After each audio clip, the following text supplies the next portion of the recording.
Samajwadi party के मुखिया राष्ट्रीय अध्यक्ष अखिलेश यादव वहीं अपने संसदीय क्षेत्र कन्नौज में पहुंचे। एक कार्यक्रम के दौरान उन्होंने शिरकत की। इसी दौरान उन्होंने यूजीसी बिल और पीडीए को लेकर एक बड़ा बयान दिया और उन्होंने भाजपा पर भी घेरा। वहीं यूजीसी बिल ये पीडीए तोड़ने के लिए लेकर आए थे, लेकिन उन्हीं पर ही ये भारी पड़ गया। वहीं यूजीसी बिल की रोक को लेकर अखिलेश यादव ने भाजपा पर जमकर निशाना साधा कि कहा कि अपने ही बिछाए हुए जाल में फंसती जा रही है भाजपा। भैया 27 को लेकर कैसी तैयारियां चल रही हैं? पीडीए ने हराया है। पीडीए की ताकत की वजह से मैं देख रहा हूँ कई लोग पीडीए से घबराए हुए थे। लोगों ने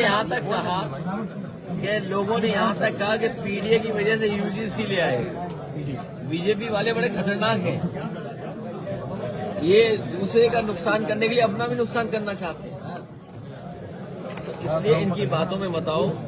पीडीए में सब हैं और पीडीए ने अभी अभी हराया है बीजेपी को। भैया और सुनिए, यहाँ के बीजेपी के नेता क्या कह रहे थे कि अभी तो हमने 3 लाख वोट कटवाया है, कि 3 लाख वोट कटवाया है।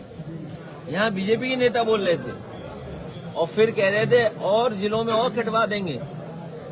अब वो जिले बोल क्यों नहीं रहे वो नेता? नहीं, नेता बोल क्यों नहीं रहे वो?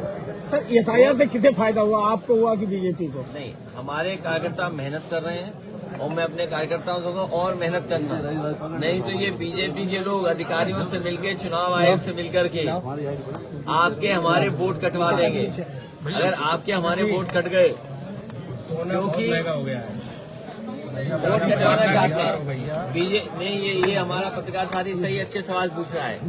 बीजेपी चाहती है पीतल के जेवर बनाओ, पीतल के। अब सोने के जेवर नहीं बना सकता कोई।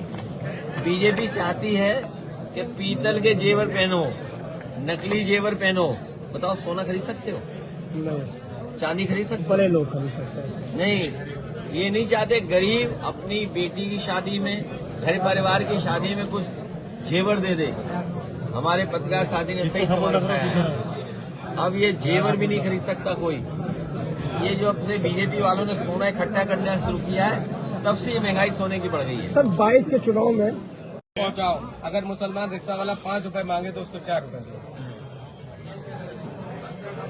अब वो क्यों कर रहे हैं? क्योंकि वो चुनाव आ गया है वहाँ, और चुनाव आने से चुनाव में बंटवारा चाहते हैं। बहुत सारे लोग नहीं जानते होंगे, पुराने लोग ये बात जानते होंगे। आसाम और नॉर्थ ईस्ट के इलाके को डॉक्टर राम मनोहर लोहिया और समाजवादी नेता चाहते थे कि वो क्षेत्र हमसे जुड़ाव महसूस करे।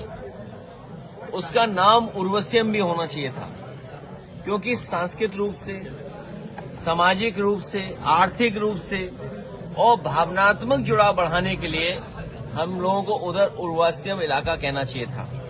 और वहां के अभी जिनको सम्मान मिला है, बहुत बड़े गायक, उन्होंने कभी गाना गाया था, गंगा माँ बहती क्यों हो।